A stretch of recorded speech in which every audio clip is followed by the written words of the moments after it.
rapidement, donc le circuit, votre sac poubelle noir, quand vous le mettez dans votre bac ordures ménagères, il est ramassé par notre prestataire qui est à l'heure actuelle Veolia et ils sont acheminés vers l'incinérateur basé à Plouarnel. Donc ils sont brûlés, ils sont incinérés. Il y a un système de traitement des fumées et on va extraire de ce qu'on appelle nous les mâches-fer. En fait, on va faire une séparation avec un aimant, on va retirer tous les ferreux de façon à les valoriser et le reste des cendres, sont utilisées, comme remblai, de stabilisation, pour faire des sous-couches routières. Votre sac jaune, donc quand vous présentez en sac ou en bac, selon si vous êtes en immeuble ou pas, mais pour les associations, vous utilisez souvent des bacs, collectés également par le prestataire Veolia. Ça va être acheminé ensuite au centre de tri qui est situé à Vannes. On va séparer toutes les matières et on va les envoyer dans des usines de recyclage. Donc chaque matériau va aller dans une usine de recyclage différente, sachant que ce que nous on appelle les refus, les erreurs de tri, donc ce qu'on va retrouver dans le sac jaune et qui ne devrait pas y être, comme par exemple des couches, des chaussures, des poêles à frire, de la nourriture, des mouchoirs, des mégots, j'en passe et des meilleurs. Ça va aller au refus et ça va revenir à Plouarnel pour se faire incinérer parce que ça aurait dû être dans la poubelle noire au départ. Donc ça va faire un aller-retour, pour rien jusqu'à Vannes. C'est pour ça qu'il faut éviter les erreurs de tri. Alors, les outils qui sont à votre disposition en tant qu'association. Donc nous, ce qu'on vous conseille, c'est de vous rapprocher des services techniques de votre commune. Lorsque vous organisez un événement, ils peuvent vous mettre à disposition, normalement, ils ont un stock de bacs ordures ménagères et de bacs jaunes, pour, votre événement. Ils viennent, ils vous les déposent et une fois que la collecte a été faite, ils les récupèrent. Si jamais il y a un souci auprès de vos services techniques qui vous disent qu'ils en ont plus, qu'ils en ont pas à disposition ou autre, vous revenez vers nous au niveau de la communauté de communes. J'ai un collègue en charge de la collecte et on vous mettra, nous, à disposition les bacs qu'il faut pour, votre événement, si c'est un événement ponctuel. Si c'est, comme je pense par exemple à la Malle, un bâtiment, où vous êtes là à l'année, bah, vous avez votre bac attribué à votre bâtiment à l'année, donc là, il y a pas normalement de souci, mais si vous avez besoin de bacs supplémentaires, n'hésitez pas à revenir vers nous. Également présents sur le territoire, mais non mobiles, c'est-à-dire qu'on ne va pas les déplacer. Vous avez les colonnes à verre, les colonnes à journaux, hein, puisque nous, on ne met pas les journaux dans le jaune, et la déchetterie qui vous permet d'évacuer, les, heu, les autres déchets, encombrants et autres. Alors, pourquoi le tri? Quel est l'intérêt du tri et du recyclage de nos déchets? La première chose, c'est économiser les matières premières, hein, les ressources, donc tout ce qui est le pétrole, les forêts, les minéraux, tout ça. Pardon, les minerais, excusez-moi. Réduire les coûts de gestion des déchets, parce que moins, il y a de déchets présentés à la collecte, moins on va devoir ramasser de déchets et donc moins on va devoir en traiter derrière. Ce qui a un impact sur le coût, qui est répercuté après sur les habitants et sur les professionnels. Ça permet de fabriquer des nouveaux produits, donc les bouteilles en plastique, vos bouteilles d'eau, on va faire des polaires avec, vos, briquets, de lait ou de jus de fruits, on va faire des enveloppes, ou du papier toilette, voilà, on va recycler les matières.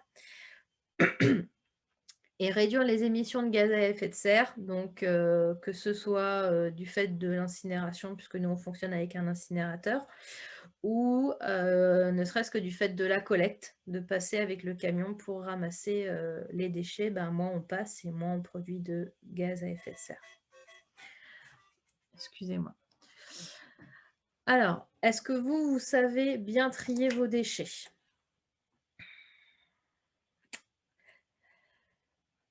Je vous ai fait un petit package de ce que vous risquez de retrouver. Donc on va avoir le sac noir, le sac jaune et le vert. En général, dans les associations, c'est ce qu'on produit. Effectivement, si vous avez une partie administrative dans votre association, vous pouvez avoir le papier également qui va aller dans la colonne à papier. Donc, dans les ordures ménagères, on va retrouver, ça va être les mouchoirs déjà, et puis tous les sacs et films plastiques.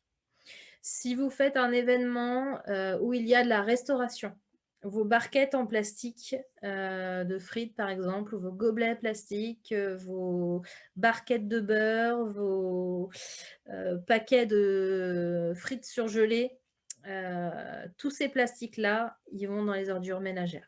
On ne va pas les recycler. Dans le sac jaune, vous allez pouvoir mettre tous les contenants aluminium. Donc, si vous utilisez des barquettes aluminium, ça, vous pouvez les mettre.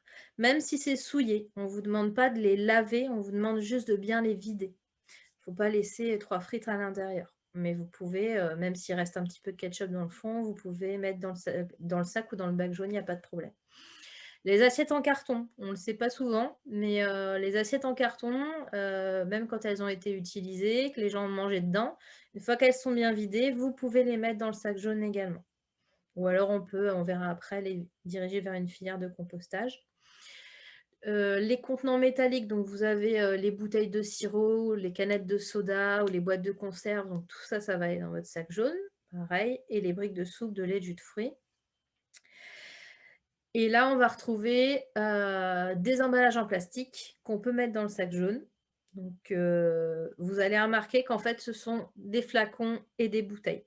Ce qu'on explique aux adultes et aux enfants, c'est le moyen mémotechnique pour se rappeler, si c'est en plastique et que c'est une bouteille, ça va dans le sac jaune. Si c'est en plastique et que c'est pas une bouteille, ça va dans la poubelle noire. Voilà. À l'heure actuelle, c'est comme ça. D'ici fin 2022, début 2023, il y a une extension de consigne de tri qui est prévue au niveau national et on devrait pouvoir mettre tous les emballages en plastique dans le sac jaune. Donc ça, il faut qu'on adapte le centre de tri pour pouvoir le faire. À l'heure actuelle, ce n'est pas encore le cas chez nous. Et dans la colonne à verre, eh bien, tous les pots, les bocaux et les bouteilles en verre. Alors là, je vous ai mis un exemple qui était, que je trouve assez parlant et qui fonctionne bien. Lors d'un événement, quand vous avez des bacs ou des sacs poubelles, on met souvent une signalétique au-dessus, juste une affiche avec ce qu'on peut mettre comme je vous ai montré, ce qu'on peut mettre dans le sac jaune ou ce qu'on peut mettre dans le sac noir. Et les gens, ils vont tellement vite qu'ils ne regardent pas. Le fait d'accrocher, d'agrafer ou de scotcher les déchets qui sont produits sur le site au-dessus de la poubelle dans laquelle ça va devoir être déposé, ça rend le geste plus instinctif. Les gens, ils ne se posent pas la question. Ils voient, ah, ça, la barquette de frites, elle est au-dessus de ce bac-là, donc ça va dans ce bac-là. Je ne me pose pas la question. Ça ne fait pas très esthétique, mais c'est très efficace. Il faut savoir que nous, on peut former des bénévoles quand vous faites des événements comme ça. On peut former des bénévoles sur le tri des déchets et sur la réduction des déchets. C'est ce qu'on peut appeler une brigade verte. Il y a certaines associations qui le font déjà. Et en fait, c'est des personnes qui toute la journée vont tourner sur le site. Ils vont se relayer pour vérifier que les sacs sont pas pleins, que le tri est bien fait, quitte à rester un petit peu à côté de l'emplacement où il y a les poubelles pour être sûr que les gens traient bien les choses comme il faut. Ou pour donner ne serait-ce que des conseils. Voilà. Il y a possibilité de former les gens. Ça ne dure pas longtemps. C'est une formation qui dure 1 heure, 1 heure et demie maximum s'il y a des questions. C'est totalement gratuit. Il suffit de prendre contact avec nous. Alors, Donc, un autre exemple de quelque chose qui fonctionne bien aussi, certains d'entre vous le connaissent peut-être, c'est un cendrier, mais c'est un cendrier où on vote en fait. Quand on dépose son mégot, on choisit de quel côté. Donc là, c'est êtes-vous plutôt Astérix ou Tintin? C'était pour le festival de la BD. Donc on peut changer la fiche qui est à l'intérieur, donc on peut changer le type de vote. Ça incite, c'est ludique et ça incite les gens à pas jeter leur mégot par terre. Donc je vous en ai rajouté, il y en a un côté, c'était voilà, vous êtes plutôt thé ou café, donc là on voit que ça fait, on vote à chaque fois qu'on met un mégot. Et de l'autre côté, est-ce que vous êtes plutôt du matin ou du soir? Vous pouvez ajouter la question à votre thématique. Si c'est, vous faites une fête de la musique par exemple, ben, est-ce que vous êtes plutôt, je sais pas moi, chanson française ou jazz? Voilà. C'est quelque chose qui fonctionne très, très bien. Ce sont des outils qui s'achètent, mais ce sont des outils qui peuvent aussi, si vous êtes un peu manuel, se fabriquer, je pense, par soi-même. Alors là, on va arriver au cœur du sujet. La thématique, c'était pas trop, trop le tri, c'était surtout la réduction, des déchets. On dit toujours que le meilleur déchet, c'est celui que l'on ne produit pas. Donc le but, ça va être de faire le moins de déchets possible sur votre manifestation, ou lors des événements de votre association. Les, comment dire? Les gestes basiques, les premiers gestes à faire, à mettre en place. Les gobelets. Donc ça, les gobelets, ça commence à être bien ancré. Les gobelets réutilisables, il y a beaucoup d'associations qui ont leurs propres gobelets. Si vous en avez pas, il me semble que la ville d'Auray doit en prêter. Vous avez des associations de parents d'élèves dans les écoles, d'Auray qui en ont aussi, qui peuvent vous les prêter. Voilà. Le but, c'est pas, que, chaque événement fasse imprimer ses gobelets avec son logo. Sinon ça perd de son intérêt écologique aussi, parce que le but, c'est que ce soit réutilisé. Si les gens partent à chaque fois avec les gobelets et qu'ils ne vous les ramènent pas, ben, ça produit un «déchet» entre guillemets, sauf s'ils vont le garder effectivement. Mais le système de consigne avec les gobelets marche, se développe énormément. Alors quand vous avez de la restauration, donc là maintenant vous allez avoir de toute façon tout ce qui va être, plastique jetable qui va sortir des rayons. Donc plus d'assiettes jetables en plastique, plus de couverts, plus de gobelets. Donc il y a les assiettes, réutilisables, les normales, et les couverts également réutilisables, hein, comme on a, à la maison. Ce sont des choses qui peuvent se louer, des choses qui peuvent si vous avez des événements récurrents, s'acheter pas cher, notamment à la ressourcerie sur Crac. Pour 50 centimes, vous avez un lot de 10 fourchettes, voilà, c'est pas énorme. Le but, c'est pas non plus que tout le monde ait un stock, donc c'est bien de communiquer les uns avec les autres sur ce qu'on a, pour savoir si on peut prêter ou pas, lors des vêtements. Il y avait une, plateforme, qui était la plateforme, Matelot, heu, qui a existé un moment et d'après mes recherches, elle n'existe plus malheureusement, sauf, si je me trompe, hein, sauf erreur de ma part, et c'était une plateforme où on pouvait les collectivités, les associations et autres pouvaient dire: «Ben, moi, par exemple, j'ai une tente que je peux louer, que je peux prêter». Et puis, vous voyez, avec la personne, pour, aller chercher, les comment dire? Les gobelets ou les tentes ou voilà. C'était vraiment, un système d'échange, de prêt ou de location à pas cher qui était très intéressant. J'essaye de remettre la partie, conversation parce que je ne vois pas s'il y a du monde qui parle dans le chat. Ah oui, voilà, c'est bon. Donc la deuxième, alors la suite. Oui, alors la vaisselle, le problème de l'utilisation de ces contenants, c'est qu'il faut faire la vaisselle. Alors là, on est dans une période un peu, période Covid, c'est un peu particulier. Mais pour l'avoir vu sur des manifestations, alors je vous dis pas que c'était, sur un comice agricole où il y a, 1 000 personnes qui passent, mais sur des petites manifestations, ça fonctionnait très bien. C'était en fait les gens, on leur demandait, de, laver leur assiette et leur couvert une fois qu'ils avaient fini de manger et voilà, il y avait quelqu'un qui vérifiait que c'était bien fait correctement et puis après ça repartait dans le circuit, au niveau de la restauration. Heu, Ça permet de gagner, et de responsabiliser les gens surtout. Laver une assiette et 2 couverts, c'est pas ce qui prend beaucoup de temps à une personne. Donc ça fonctionne aussi. Les alternatives autres, donc ce sont les assiettes, en carton ou en fibre de cellulose, que ce soit, papier, bambou ou autre et les couverts en bois. Les assiettes, en carton, donc comme je vous le disais tout à l'heure, une fois qu'elles sont bien vides, vous pouvez les mettre dans le sac jaune. Elles sont recyclées avec le carton, mais vous pouvez également les composter. Comme les couverts en bois. Les couverts en bois, vous n'allez pas pouvoir les mettre dans le sac jaune, ça va pouvoir être composté. Seulement, il faut avoir une filière après derrière de compostage, ce qui est pas toujours le cas. Ce qui m'amène, aux comment dire? Aux toilettes sèches.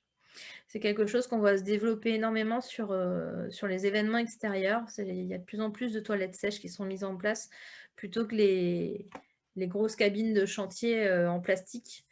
Heu en fait, quand vous faites une location de toilettes sèches, donc il faut bien vérifier au niveau du contrat que, il y a la location des toilettes sèches, mais qu'il y a aussi la récupération et le traitement de la matière, produite qui va être prise en charge, par, la personne à qui vous avez loué les toilettes sèches. Parce qu'il y a un traitement après derrière, il faut composter donc il faut s'assurer que ce soit bien pris en compte dans la location du matériel et quand vous avez ce type de comment dire?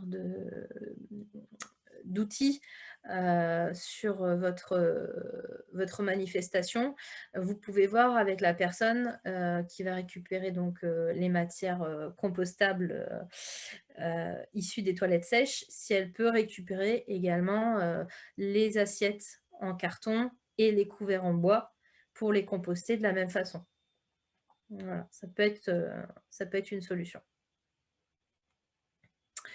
Alors les basiques ensuite, ben, donc je trie mes déchets, donc au minimum en ce qu'on appelle triflux, donc les ordures ménagères, le sac noir, le sac jaune et le vert.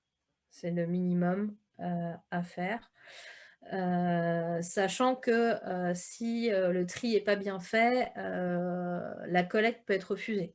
Donc ça veut dire que le bac, il peut ne pas être ramassé tant que c'est pas bien trié. Donc j'utilise des gobelets réutilisables, ça on l'a vu. Je sers des boissons en bouteille ou en fût consigné si possible.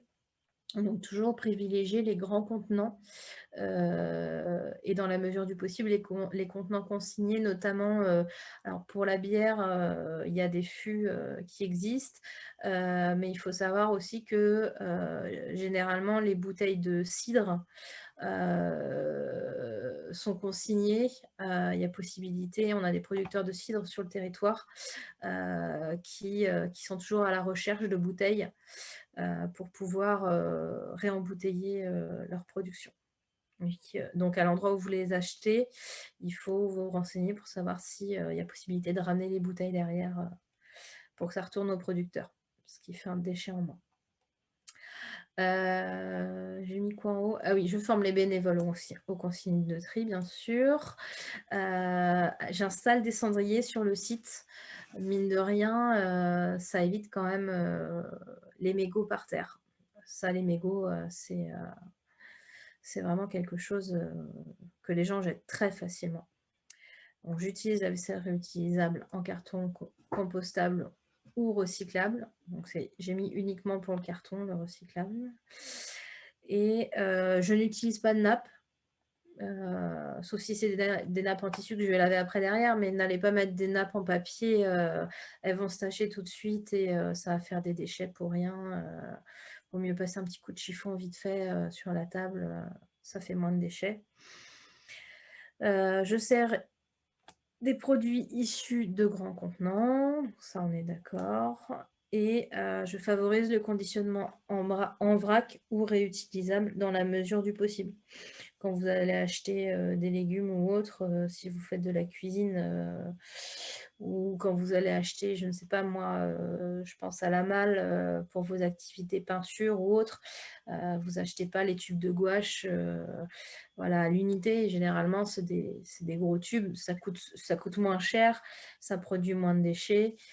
Voilà, on est toujours dans cette logique de réduction des déchets. Ça va pour l'instant? Parfait. OK, très bien, je continue. Donc pour aller plus loin, si vous voulez pousser encore plus loin les gestes, les gestes de réduction, on peut parler de la communication. Donc la communication, si possible, utiliser essentiellement des supports dématérialisés. Ça se fait beaucoup, hein. On sait que c'est pas possible pour tout, mais les supports dématérialisés, voilà, mettre des annonces, sur votre site internet, sur votre Facebook, sur les Facebook des communes, ou comment dire? De vos réseaux, ou dans vos newsletters, ça fonctionne très bien, si vous avez un réseau qui est déjà créé. Sinon, bah, optimiser les quantités et les formats de ce que vous allez imprimer. Privilégier le recto verso effectivement et le noir et blanc, quitte à ce que vous imprimiez sur une feuille en couleur pour que ça pète un petit peu plus. Mais voilà, bien identifier les formats et les quantités. Ou alors utiliser des supports de communication réutilisables. Ça, on le voit souvent, notamment, moi je l'ai vu beaucoup, ne serait-ce que pour quand il y a les comices agricoles, parce que j'ai ça en tête, les panneaux de fléchage pour indiquer c'est par là le parking ou c'est par là qu'il va y avoir le comice, suivez voilà, ne serait-ce que ça. Des flèches qui peuvent être utilisées en double sens, en recto verso. Ça peut être aussi des choses que vous faites vous-même à base de palettes, si vous êtes un peu bricoleur, à base en démontant des palettes, voilà, ça peut être fait aussi. Mais le réutilisable est à prioriser, surtout si c'est des événements annuels, hein. Et promouvoir clairement le zéro déchet sur son événement. Ça, on a quelques associations, quelques événements sur le territoire qui le font. Alors après, c'est pas une obligation, mais il y en a qui disent dès le départ, attention, là, c'est un vide-grenier zéro déchet. Donc à partir de, je sais pas moi, à partir de 17h, et ben, tout ce qui n'a pas été vendu et que les gens ne veulent pas ramener chez eux, et ben, on fait une petite zone de gratuité et puis ceux qui veulent, ils prennent ou alors on prévient que, ben, effectivement, faut faire le moins de déchets possible sur le site. Ça, le marteler clairement dès le départ, ça donne déjà un petit peu le ton aussi. Et ne pas offrir des gadgets non éco-responsables. Donc, c'est vrai que des fois, un pins ou un truc comme ça, c'est pas... On va le porter un petit peu et puis, sauf s'il est vraiment joli, effectivement. Mais ça peut être, moi je pense par exemple à des cendriers de plage. Voilà, ça peut être où vous pouvez toujours avoir votre logo pour faire la promotion de votre événement. Alors le cendrier de plage va pas plaire à tout le monde effectivement puisque tout le monde ne fume pas, mais ça peut être un crayon, un crayon fluo en bois où vous avez gravé le nom de votre événement. Voilà. Il y a plein de petites choses, de petits gadgets qui peuvent être éco-responsables et qui peuvent promouvoir votre événement également. Donc, Marie, là, il reste à peu près 5 minutes. Si Ouais, on a un petit peu de temps pour des questions, il faudrait... ouais. Bah, j'ai presque fini les diapos. Ok. Et à ce moment-là, bah, c'est la dernière diapo, je crois. Donc, pour aller plus loin, donc voilà, donc sensibiliser les bénévoles et les organisateurs aux pratiques des éco-responsables. Il faut savoir que nous, on a un plan local de prévention des déchets qui a été adopté par la communauté de communes le 18 décembre. Et dans ce plan, il y a une fiche action sur laquelle on va travailler sur le fait de former justement les organisateurs et les bénévoles d'événements pour justement réduire les déchets. On informe et on sensibilise le public sur les dispositifs qui sont mis en place aussi, parce qu'effectivement, si on ne leur dit pas que sur le site on fait le tri, ou si c'est pas bien, comment dire, signaliser à quel endroit sont les poubelles. Souvent, nous, sur les stands, parce qu'on en a fait plusieurs, souvent les gens nous disent mais où sont les poubelles? On ne voit pas les poubelles. Et les poubelles, souvent, elles sont soit près de la buvette, soit près de l'espace restauration. Mais on ne pense pas en mettre ailleurs. Et c'est vrai qu'en mettre un petit peu partout sur le site, ça facilite le geste. Et prévoir une animation sur l'éco-citoyenneté pour le public, ça peut être pas mal. Ça peut être l'occasion, effectivement, comment dire, d'aborder toutes ces thématiques. Et faire clairement la promotion du zéro déchet sur mon événement. Donc, c'est ce dont je parlais tout à l'heure. Et là, oui, partager et mutualiser le matériel. Donc, ça, on en a parlé. Je loue, j'emprunte, je fabrique mon matériel plutôt que de l'acheter. Je demande aux gens de venir avec leur gobelet. Donc là, c'est un petit peu plus extrême, mais il y a des associations qui l'ont fait. Après, voilà. Et pour les clubs sportifs, oui, pour les clubs sportifs, promouvoir l'usage de la gourde et la consommation de l'eau du robinet. Ça, parce que les quantités de bouteilles d'eau, l'eau du robinet est tout à fait potable chez nous, il n'y a aucun problème. Et on peut mettre en place une zone de gratuité sur son site pour s'il y a des échanges. Et après, j'ai terminé. Donc sur la fin, je vous ai mis nos coordonnées. Si jamais vous avez besoin de plus de renseignements ou si vous souhaitez nous contacter pour une formation, n'hésitez pas.